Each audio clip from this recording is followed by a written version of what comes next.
If you were a potato, how would you achieve world domination? I'm very confused why I'm here. Arjun is probably still the most impressive to me. He's probably the world champion at this point.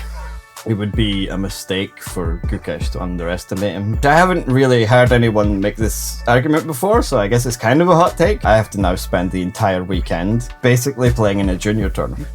I think that's a good thing to do with yourself in general with chess.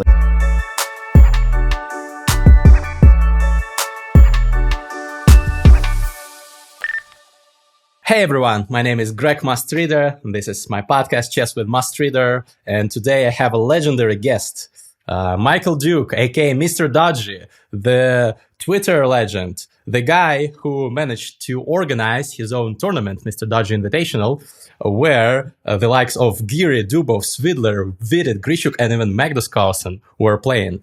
The guy who laughs at everyone, makes jokes on his Twitter, and is retweeted and followed and adored, and probably hated by some people, but I personally find him hilarious. And he's also a so-called adult improver, as they say today, and he is quite effective in that. He has recently reached his all-time high OTB classical and rapid rating, which we will discuss as well. And also he works at Chessable. He makes some courses and he coaches some chess teams. Recently returned from the Chess Olympiad, and we'll discuss that as well. So, hi, MrDodgy. Glad to see you here. Hi, Greg. It's really nice for you to invite me on. I'm very confused why I'm here. I have a very important question, I think. Why am I here? Because I've watched your podcast, I've seen all your videos on YouTube, and you interview very strong grandmasters, pretty much exclusively. So, like, you know I can't really play chess, right? Well, I've done my research, and I know you can. So we will check that. We'll find it out at the end of the video. But like, I saw you tweet this morning that, or yesterday, that your next guest is going to be Prague, and I was like, okay, that's going to be a very different interview from this one. Yeah, but I'm sure we are going to make great content. And you are, of course, a chess celebrity and an interesting person to talk to. I invite those to my podcast. They don't have to be grandmasters. We will discuss, of course, your chess improvement, and probably you'll probably have even more life hacks relevant to me and many of my audience, because you are 2,000 plus rated across various controls, feeder rating, and this is the milestone that I'm currently trying to reach. So we'll discuss that. But first of all, how was the Olympiad? Olympiad was great. I think it's pretty much my favorite tournament because there's just so many people there. There's so much going on. So many side events. It's also super long. So like, I love classical chess in general, and these games were every round was like 6-7 hours.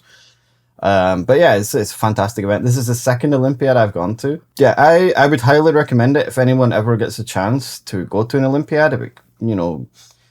If there's one nearby you or in the next country, like, take the time, go for a weekend. If you're going to go to any chess tournament, the Olympiad is the one you should go to. What's the best part? The Bermuda party? I didn't go to the Bermuda party this time. I went last time in Chennai. But yeah, that's definitely a highlight for a lot of people. I think for me, the highlight is just you see so many chess players, you see so many people that, you maybe haven't seen for a while, or you've interacted with online, and, for the first time you get to meet them. And yeah, it's just, you can just be sitting around and you see, grandmasters walk past you. I was talking to Pontus Carlsen from Sweden just before I left, and he was telling me he was chatting in the Expo Center with Georg Meyer, and two chess fans came up to him and Georg, who's, top 100, 2650 grandmaster. They came up to them and said, "Hello, excuse me, can you please move out of the way so we can take a picture of this big knight?" And like, they weren't interested in taking pictures of the grandmasters. They wanted to see the big horse.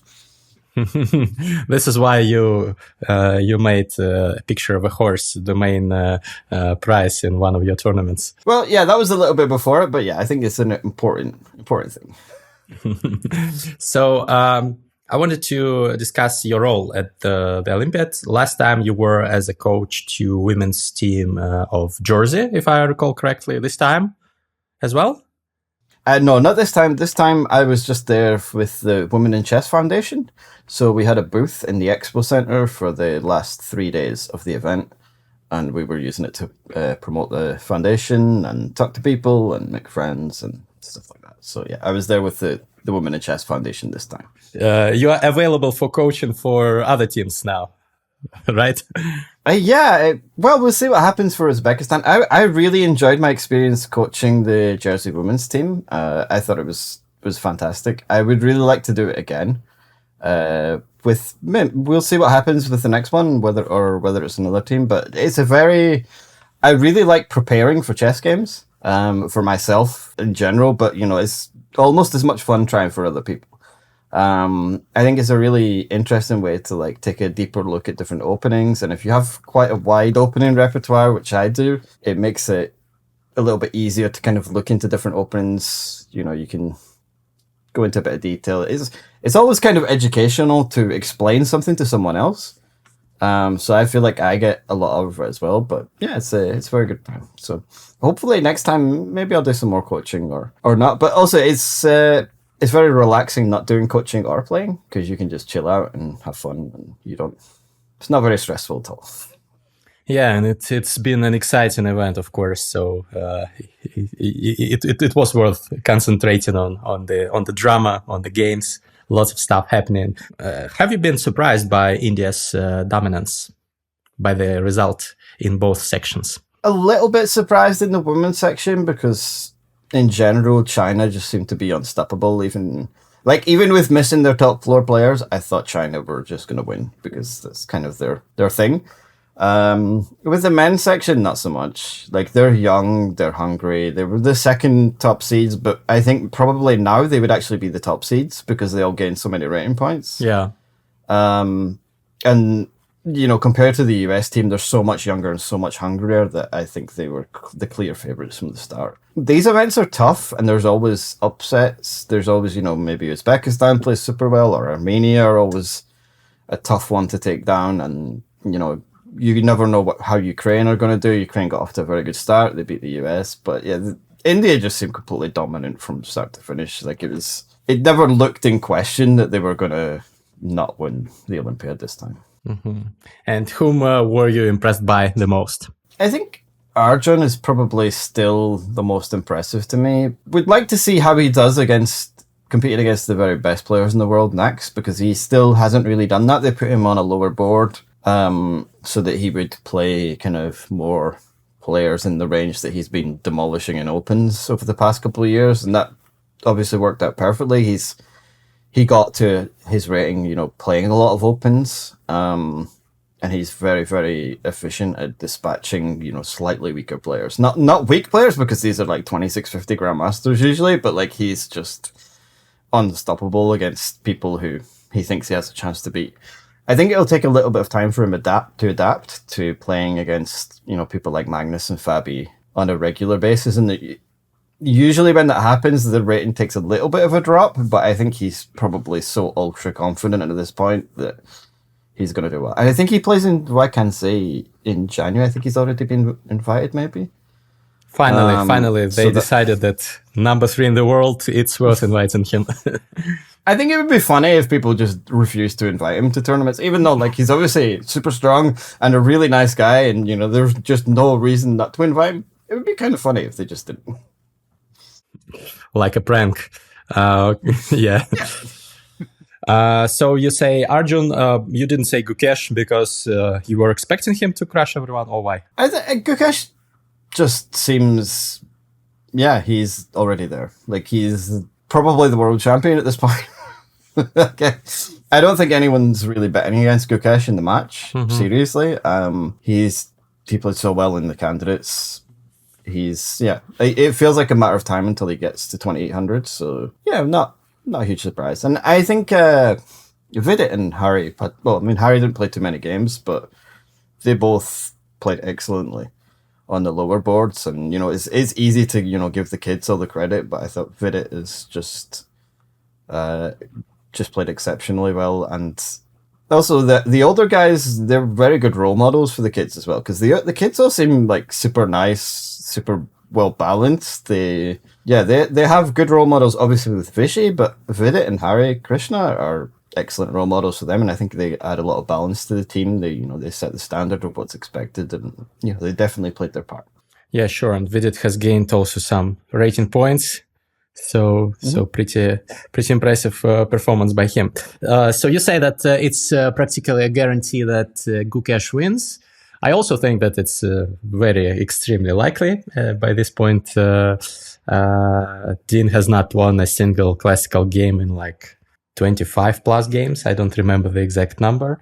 But what if it's a big plot, like a cunning strategy by the reigning world chess champion, that he's not showing his true powers, like I don't know, like some Sith Lord. I don't think it's a plot, but I do think he seemed a lot happier in the interviews this time. He was kind of making jokes. He didn't look as depressed as he has in other interviews. Obviously the chess didn't really work out for him, but he didn't have a terrible tournament. He just had a lot of draws. And also there's still a couple months left of the match. I think that's long enough to like change your mindset, to like find the motivation for the match. And it's possible that if he'd recovered his motivation now, that would be too early. Because, keeping yourself super motivated for 3 months is not that easy. But, if you hit your stride at the right time, I think you'll still have a decent chance. And we saw with the match against Nepo, Ding wasn't in great shape either. But once it kind of descended into a slugfest where games were just going back and forth and, they were trading wins, Ding was clearly just as good as Nepo. And I think if this match ends up going the same way, I think Ding will still have a decent chance. If he wins an early game, or if he even takes a lead, I think Ding's chances will increase massively, because I think that'll give him the confidence that he needs to go, okay, I've been here before, I know how this works. And, if he has the motivation, if he somehow finds the motivation to, that this is something he really wants, he's still the world champion. He's still a 2800 player on a good day. It would be a mistake for Gukesh to underestimate him, but Gukesh doesn't seem to underestimate anyone. He just plays like a machine. So like, I don't know if there's any flaws in his psychology at all. So yeah, we'll see how it goes. Yeah, we'll see. And what do you think would it take for Dean to get back into his form, regain his motivation? What can he do for this? So something crazy, some motivational Tony Robbins style retreat, or drink ayahuasca in the rainforest, or what?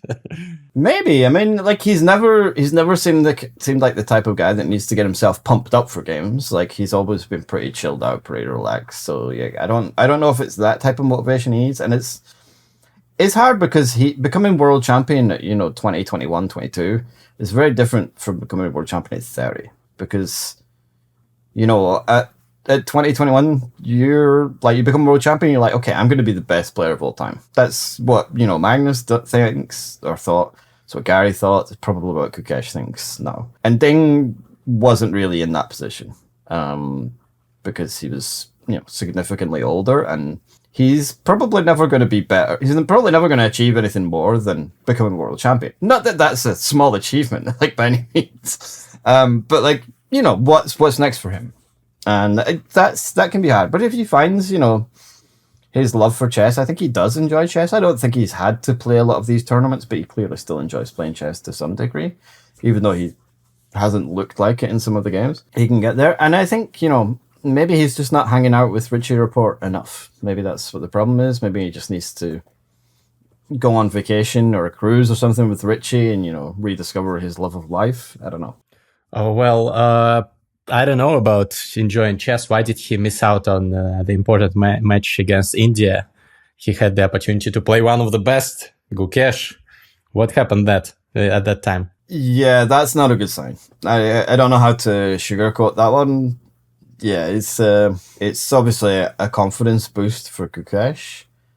I guess Ding's thought process was that a loss would be devastating, whereas skipping the match is, doesn't look great, but he's not. No one wrote him off now. Whereas after a loss, you're like, okay, I don't know if I can beat this guy. So maybe that's what he was thinking, and it's also possible that this was just the team captain's decision. We know historically that the Chinese teams, I don't know if it's necessarily the players that make a lot of the decisions. So they'll with at least like selection things before the tournament. They'll drop players. The Chinese women's team missed their top 4 players. It's clear that someone else is making the decisions sometimes. And it's possible that the captain just said, okay, you lost yesterday, like, you need to rest it.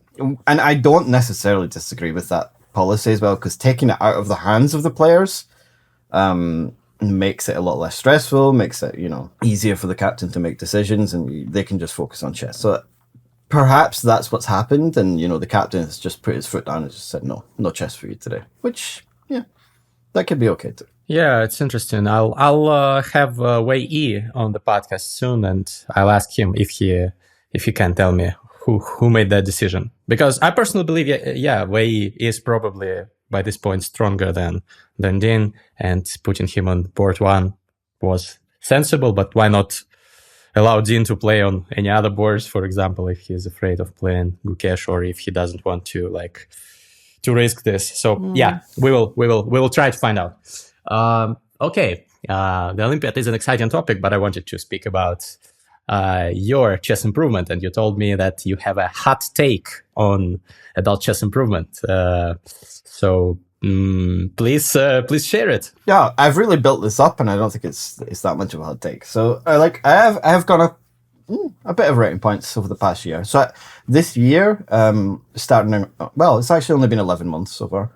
But in the past year, I've played more games than I've played in the last 8 combined. Like, this is my first year actually kind of returning to chess, pretty much. So I played a lot. My classical rating's up about 50 points, and my rapid rating should be up over 100 on the next rating list. I still have some more points to come. So playing a lot definitely helps. Actually playing some chess rather than, 1 tournament every 2 years. That's definitely beneficial. I have to confess that.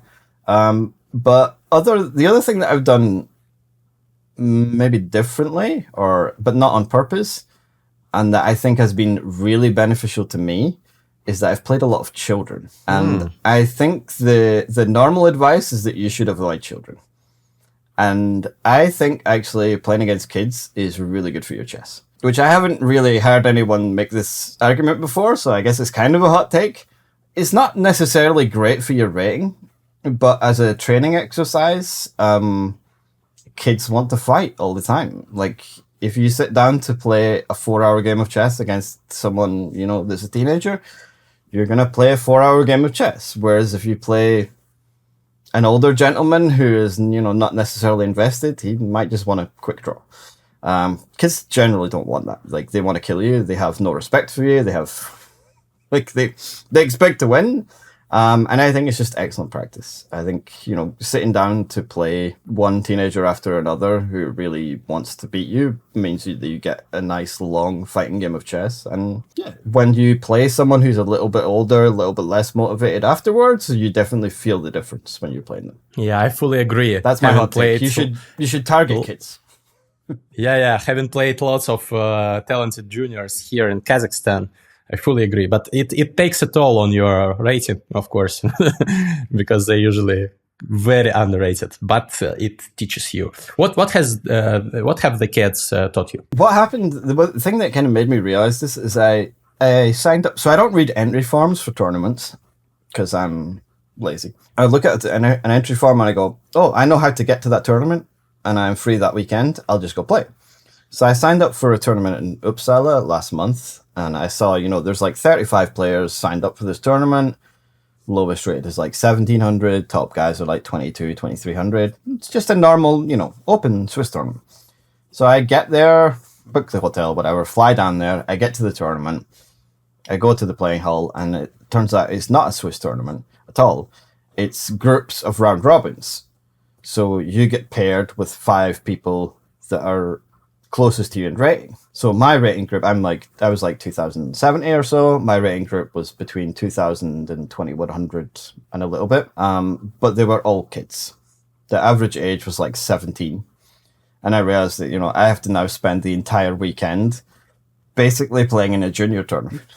And that was pretty hard because they were all over 2000 and, I'm clearly the oldest person there by quite a lot. So they all expected to beat me. And yeah, I played 5 very long full games of chess. I scored 50%, which I was quite happy with, to be honest. I only lost like 1 rating point. So that was okay. But yeah, it was just, it's a very tiring weekend because every game was a fully fledged fight. There was no intention of them letting me off easy. But, the tournaments I played after that definitely felt easy.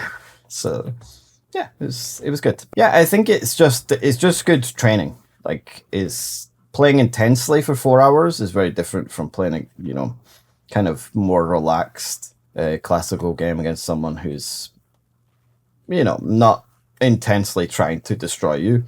And that makes a difference for you. So yeah. Mm-hmm. So the vigor, the energy, right, is different.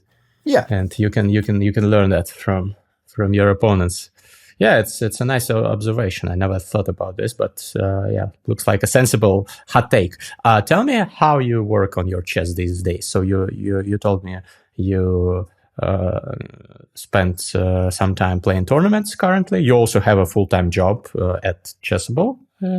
So how do you juggle everything? So this year I haven't actually done a lot of chess training because I've played more than anything else. But I still prepare pretty seriously for every chess game. Okay, a lot of tournaments are 2 games in a day, so the second game I'm not going to prepare anything. I'll do what I can. But I have a lot of good Chessable courses, and if I have several hours to prepare for a game, I'll probably be doing okay out of the opening. And yeah, my main things are that I try to make myself familiar with as many different chessable repertoires as I can. I'm not trying to memorize them. I just mean making myself familiar with them. So like I spent like 6 months or so playing the French online, basically exclusively, and now I can play the French at a reasonable level in classical chess. I wouldn't like to play the French every game,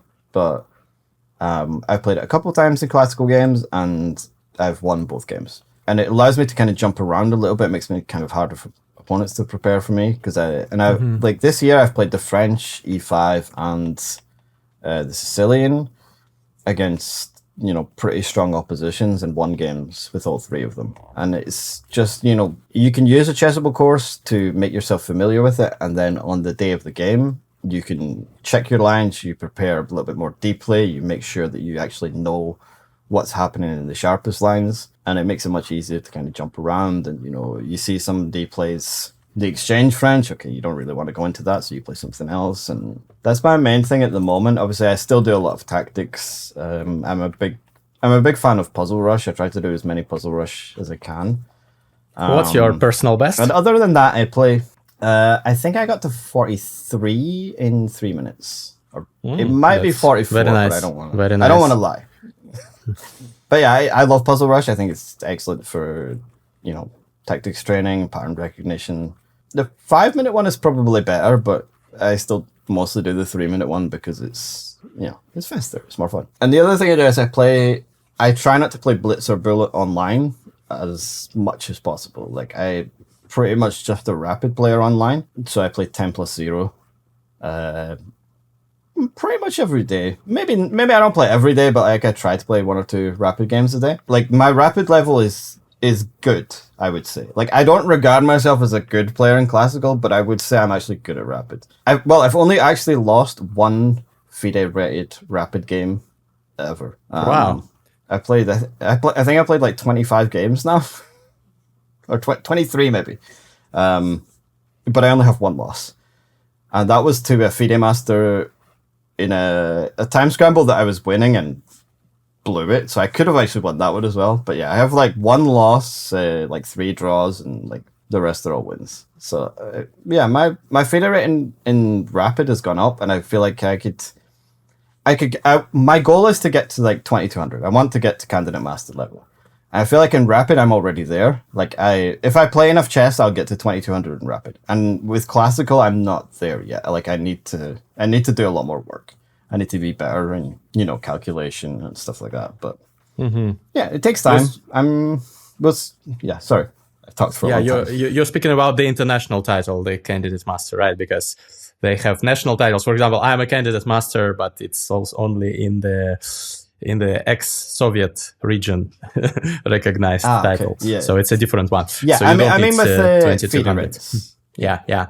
And why is 2200 the goal? Why not like 2300 FIDE Master? It's not that far away. Maybe that'll be next, but my goal is to play Entitled Tuesdays and get paired with Kramnik. Because that's all I want from life.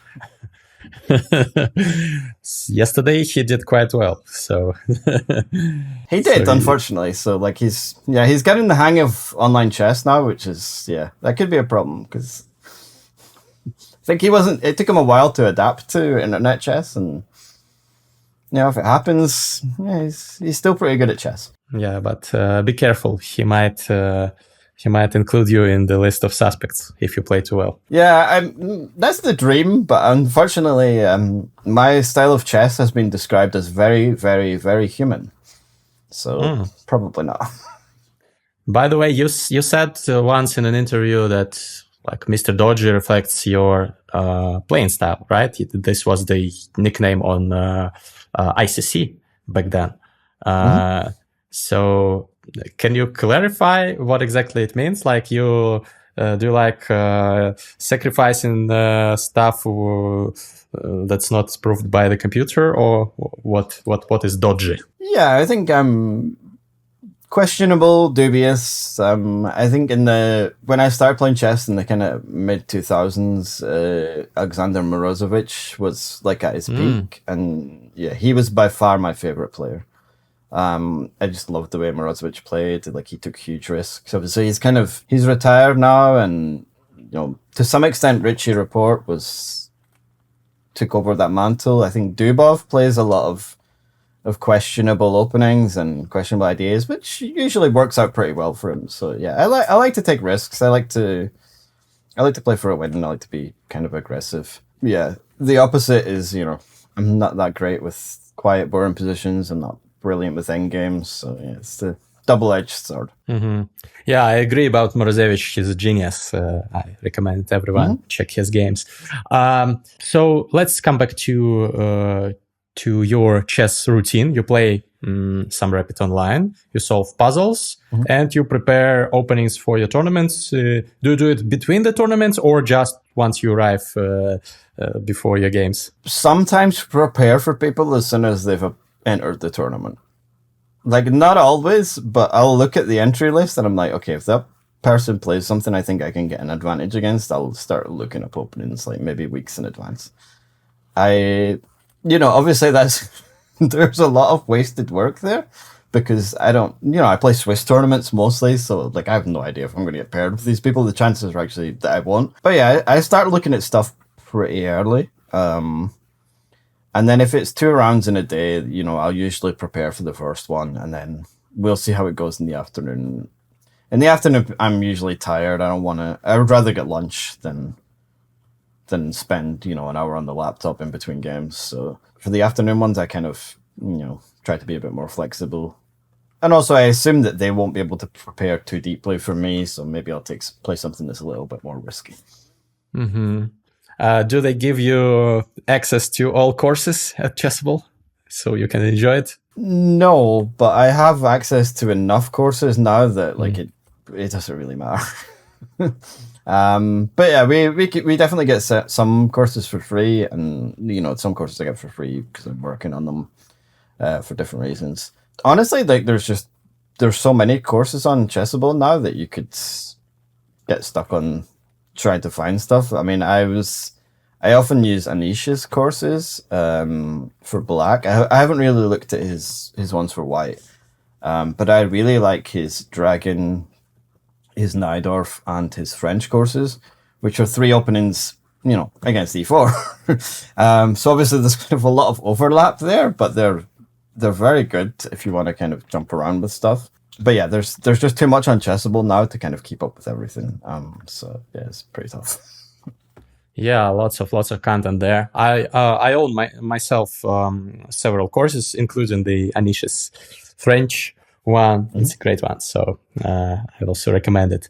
How do you do it? Like you mentioned that you play many openings, study lots of different courses. Do you do this spaced repetition thing regularly, on a regular basis, every day, to not forget? Because I find it challenging to keep track of one opening, all the lines.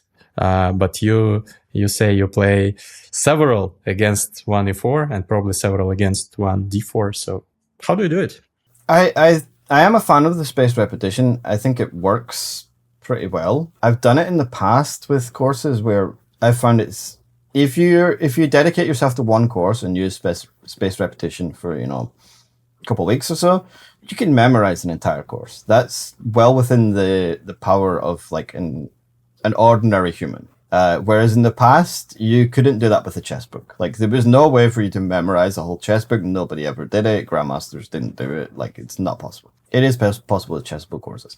I don't do that so much nowadays. My work process is usually I play through an entire course once and try to get a feel for like all of the openings, all of the lines, sorry. And then I'll try to memorize the quick starter guide completely. Like with the quick starter guide, I want to have that completely memorized, which is usually, 50 variations or so. And then I play it a lot in rapid games online. And in theory, I'll check the games afterwards with the chess bookers. I don't always do that, but I like to, at least try to do that.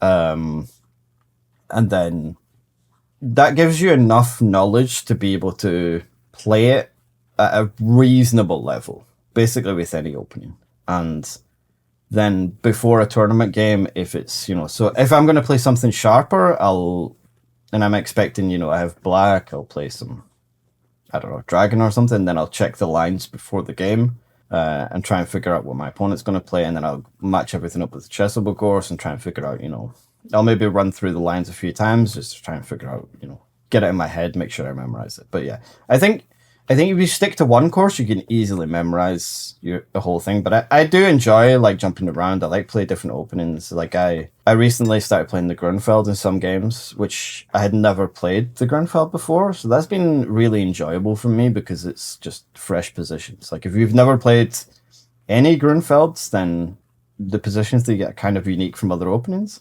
And I had the same thing a couple of years ago. Like I played a lot of 1b3 for about a year. Because the 1b3 lines are completely different. Like the positions you get are pretty unique. You can end up in some reverse Sicilian type stuff. But even then, like there's just a lot of odd, unique ideas that you just don't get from other openings. And I like exploring chess that way. I like to get into new positions, get to unique stuff that doesn't always arise. So yeah, I've always enjoyed kind of switching around. I probably do it too much. It's probably better to just pick something and stick to it and focus on other parts of the game. But it's the part of chess I enjoy. I really enjoy the openings, and it makes me happy. Daniel Dubov in a podcast episode with me. It's not out yet as of the date of the recording, but it will be out soon, and we will link it in the description of the episode. He said that it's very useful to play different openings, to experiment with them, to get the better understanding of various positions. This made me think that I need to broaden my opening repertoire as well. So I guess I will follow your advice as well. Yeah, I think in some interview before, Daniel said, sorry. I think in some interview before, Daniel said that he spent like a month studying the Berlin Endgame or something. And it was like, that's not your traditional Dubov opening for sure, but he just wanted to check it out and explore it, and it seems these things seem to work for him. I think for players like Dubov, and I don't think I'm anywhere near as creative as Dubov or anything like that, but like I think there is a benefit to him for there's like he sees something he's interested in and he just follows it. Like he knows that if he follows down this path, it'll probably lead somewhere interesting. And yeah, I think that's a good thing to do with yourself in general with chess. Like if you see some end game you're interested, like spend the time on it. If you see some opening, just go for it. Like you might not get massively better at chess from it, but you'll learn something new. And if you learn something new and enjoy it, then there's no reason not to do that. Yeah. I also wrote a tweet on my Twitter. The link will be on this in the description, asking people for question ideas. And Grandmaster Matthew Sadler urged me to ask you this question. If you were a potato, how would you achieve world domination? So this is the topic that I would like to delve into now. Yeah, I mean, that's not the easiest question to answer. All I can really say is that I am getting more and more potato-shaped as time goes by. And yeah, we'll have to see how I factor that into my plans for world domination. I don't know. But you dodged the question because you're MrDodgy, apparently. So I welcome the listeners and viewers to suggest their options, their ideas in the comments. For me, the Rick and Morty episode comes to mind where Rick turned himself into a pickle. So maybe something of that kind. But let's see the creative ideas that the audience comes up with. Okay, to top it off, we need to play some Blitz. We need to show the world that MrDodgy is not to be messed with. How about Okay. I don't know. We can play 3+2 Blitz. Would it be fine with you? Yeah, sure. You want Okay, increment? so yeah, I want increment because I don't have a mouse. So I'm like Kremnik playing on on touchpad. I ordered one, but something happened and it hasn't yet arrived. And the previous one turned out to be not working too well. Okay, I've sent you a challenge. Let's go. Okay. Got it. Let's see what you choose to play out of the vast amount of your openings. Okay. This is where my opening knowledge ends, I'm afraid. Me too.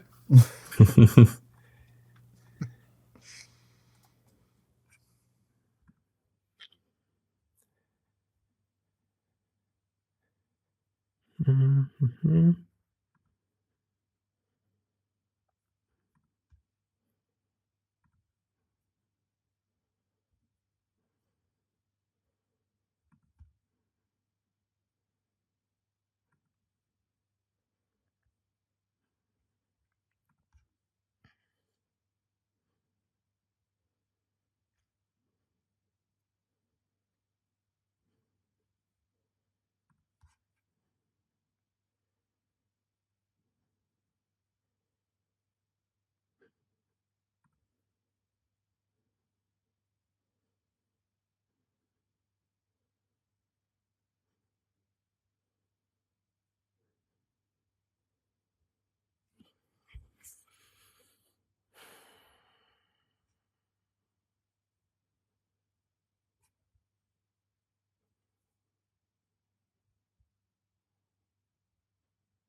Let's go for some dodginess. Okay, I'm scared now. This looks scary. I don't want to insult your chess, but I imagine this might be the first game that you've won against a guest. Because Actually, I did pretty win good some. guest. I did win some. I won against your co-host on the Chicken Chess Club podcast. You beat Jan. Jan, yes. Wow. Tricked him with some Pretty good. tactics.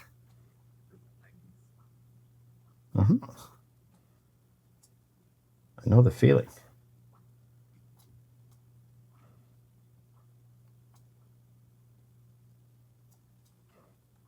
But you didn't beat Kramnik, right? That would be too dangerous. No, I didn't. Okay.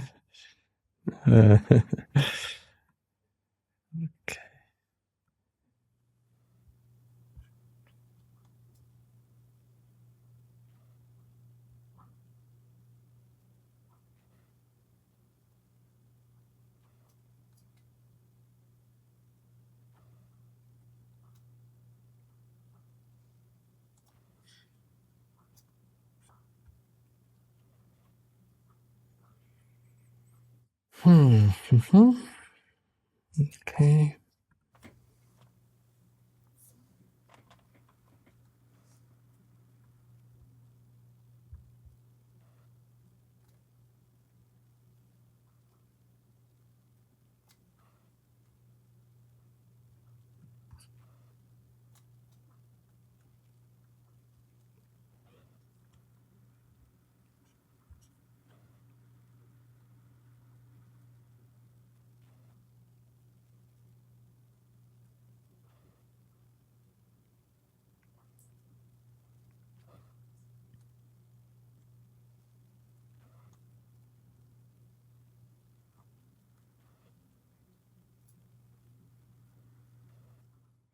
And also I beat Sagar.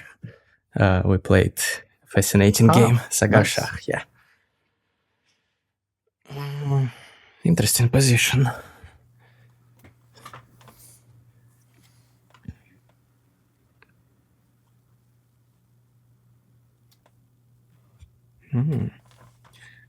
Nice. I don't think this works, but we'll see. Can't do that. I hope these pawns would be scary. Yeah, they look scary, of course. I don't know if they are, but they definitely do look scary.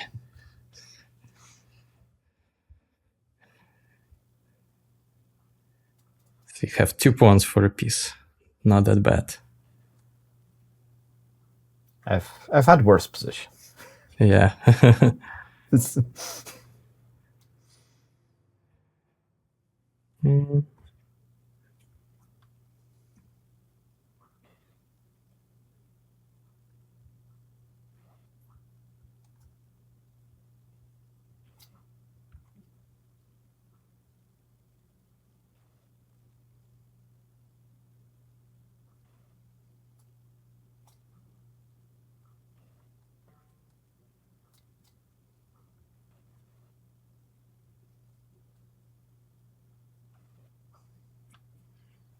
Only play for tricks.